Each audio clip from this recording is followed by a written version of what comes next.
All right, we're into August. I think we're a week in here, and I haven't touched this car in a couple of months. I've been at a complete standstill on this because I didn't want to fight with what's happening right now.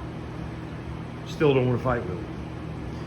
So the inside of the frame rails and the tunnel need the heat well, the frame rails don't, but the tunnel needs the heat shielding. Frame rails need paint. And I was just too lazy to mask that when painted the bay, because I had a good break in the weather when it was cold and I wanted to hurry up, and I thought no problem to touch that up later. Turns out it's a huge problem because I don't want to do it. It should have just been done then.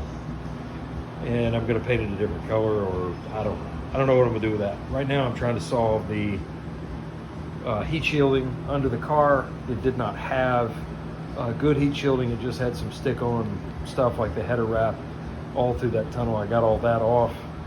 We're going back with this 1/4 inch fiberglass stuff that has the aluminum face on it.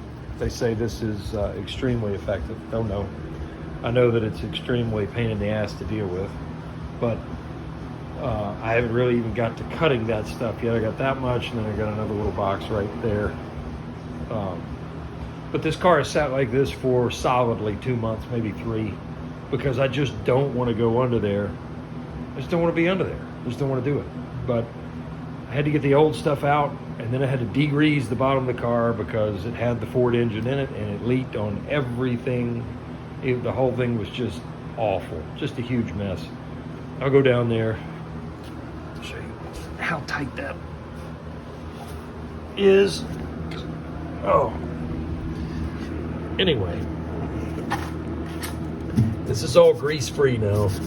I wiped it all out and degreased it. Same thing for the top. All this is clean.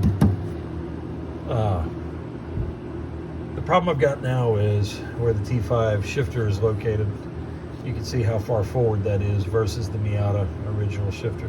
This plate's riveted in. You can see those right here. And these guys are pretty tall. Yeah, I'm gonna say 1/2 inch, something like that. And then this lip, and I can't set flat. I can't set the stuff up there, and clearance is already tight. We're gonna lose 1/4 inch everywhere. If it was flat, and with those, we'd be losing 3/4 to 1 inch by the time you got that aluminum membrane, fiberglass membrane on here. So what's gotta happen is I gotta drill this out, take this thing out and weld it in, which is not a huge problem. But I don't want to do it because it's deconstructing the car. I want to be building the car at this point. Anyway, we're going to run this aluminum membrane all the way back to that seam. I'm not taking the parking brake out. I'm just not doing it. Refuse to do it. And I got to make some special pieces for this. Let's turn this around. There. I'll make some special pieces for the parking brake cup. But I'm not taking that out. I'll work around that.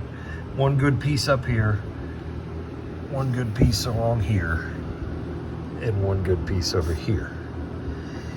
And that should do it. And it sounds easy, but I have not wanted to do this at all.